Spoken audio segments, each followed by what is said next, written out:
Why do we suffer? We often think we suffer because of bad things that happen to us. We think we suffer because of loss, or heartbreak, or failure. But if you look closer, you will see a different truth. We do not suffer because of what happens. We suffer because we fight what happens. We stand in the middle of a storm and scream at the wind to stop blowing. We try to turn back the hands of time. We argue with reality, demanding that it be different than it is. It is an exhausting battle, a battle that no human being has ever won. But what if the secret to peace is not in fighting the storm, but in learning how to weather it? What if the secret is not in swimming against the current, but in learning how to float? Let me tell you a story about a man named Kian. Kian was a man possessed by a single, desperate goal. Picture a wide, powerful river, its waters dark and rushing, carving its way through a deep canyon. In the middle of this river was a small, battered wooden boat, and inside that boat was Kian. But Kian was not enjoying the ride. Kian was fighting for his life. He was rowing upstream. With every ounce of his strength, he plunged his oars into the water, pushing against the massive force of the current. He was sweating, his muscles burned with fire. His hands were blistered and bleeding. He was trying to get back to a place he called the old shore. It was a place miles upstream, a place where he used to be happy, a place before the tragedy, before the loss, before his life changed. He believed that if he just rowed hard enough, if he just refused to accept where the river had taken him, he could get back there. He could fix it. He could make things the way they used to be. I will not let this happen, he gritted out through clenched teeth. I am in control, but the river did not care about his control. The river was ancient and relentless. For every 10 strokes Kian made, the current pushed him back 9. He was exhausted. He was angry. He screamed at the water, cursing the flow, hating the direction of his life. He was a prisoner of his own resistance.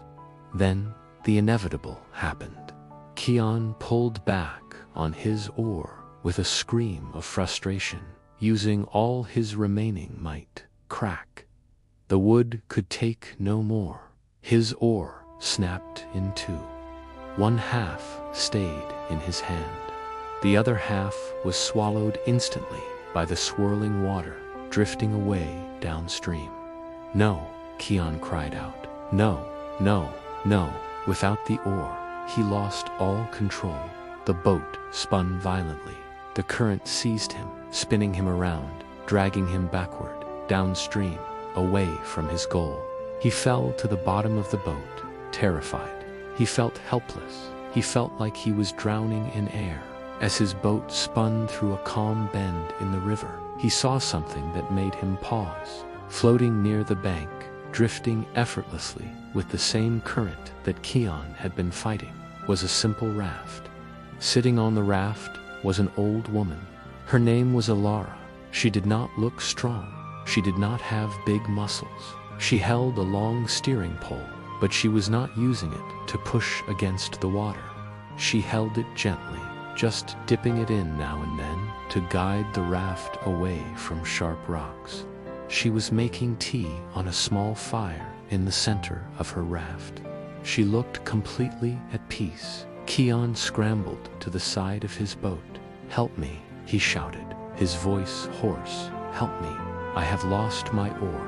I have to go back." Ilara looked up from her tea. Her eyes were like the river itself, deep and unhurried. "Go back," she asked softly. "Where are you trying to go?" "To the old shore." Kian pointed upstream, his hand shaking. "That is where I belong.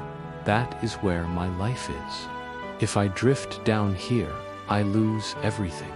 Ilara shook her head gently. "My dear traveler," she said, "look at the water. Does it ever flow backward? I don't care about the water. Kian snapped. I have to fight it.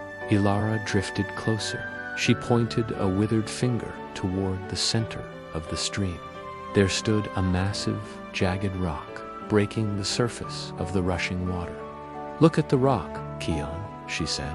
Kian looked. The water smashed against the rock, foaming and roaring. When the water meets the rock, Ilara asked, does it argue with it? Does it stop and demand the rock move? Does it try to push the rock upstream? Kian blinked. No, it flows around it. Exactly, Ilara smiled. The water accepts that the rock is there. It does not waste energy wishing the rock was not there. It simply finds a new path around it, and it keeps moving. She looked Kian in the eye. You are exhausted, Kian. You are broken, not because the river is cruel, but because you are at war with reality. But if I stop fighting, Kian whispered, tears welling in his eyes, then I have given up. If I accept this, it means I am weak. No, Ilara said firmly. That is the great mistake. Resistance is not strength. Resistance is just friction. And acceptance is not weakness. Acceptance is wisdom. She dipped her pole into the water, effortlessly, guiding her raft away from a snag. I am not drowning, am I? She asked. I am steering. You cannot control the river, Kian. You can never go back to the old shore. That place is gone. But as long as you are facing backward, trying to row upstream, you cannot see where you are going. You cannot steer. You are at the mercy of the chaos. Acceptance is simply turning your boat around. It is stopping the fight against what is, so you have the energy to navigate toward what can be. Kian looked at the broken piece of wood in his hand. He looked at his bleeding palms. He realized he had spent months fighting a battle that existed only in his mind. The river was not his enemy. The current was not trying to hurt him. It was just moving.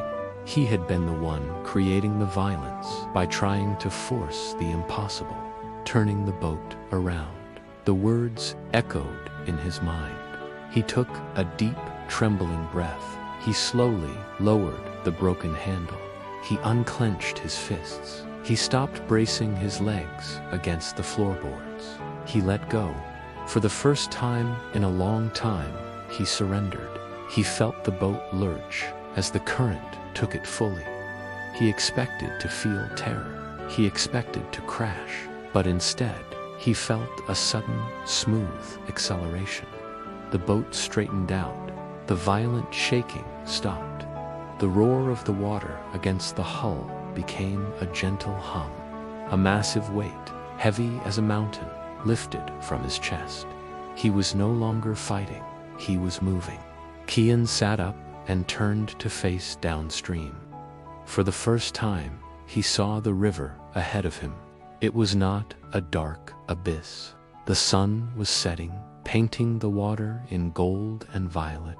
He saw new lands passing by, forests he had never seen, mountains he had never admired because his back had always been turned to them.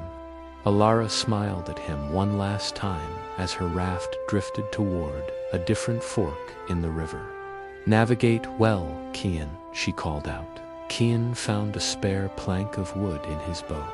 He didn't use it to row back. He used it as a rudder. He steered around a rock. He guided himself through a rapid. He was participating in his life again, not fighting it. Days later, Kian saw a calm bay on a new shore. It was lush and green. It was different from the old shore. It was quieter, but it was beautiful. He steered the boat onto the sand. He stepped out. He did not fall to his knees and weep for the past. He stood tall. He looked back upstream toward the suffering he had left behind and bowed his head in gratitude for the lesson. Then he turned his face toward the trees of this new land. He had accepted the river, and in return, the river had brought him home. The moral of this story is that we cannot control the flow of life, nor can we force our way back to the past. True peace comes not from resisting the currents of reality, but from accepting where we are. Only when we stop fighting the river can we begin to steer our lives toward a new and beautiful future. Thank you for watching. If you are tired of fighting the current in your own life, I hope this story helps you find the courage to let go. Remember to like and subscribe to The Mindful Tale for more stories of wisdom and healing.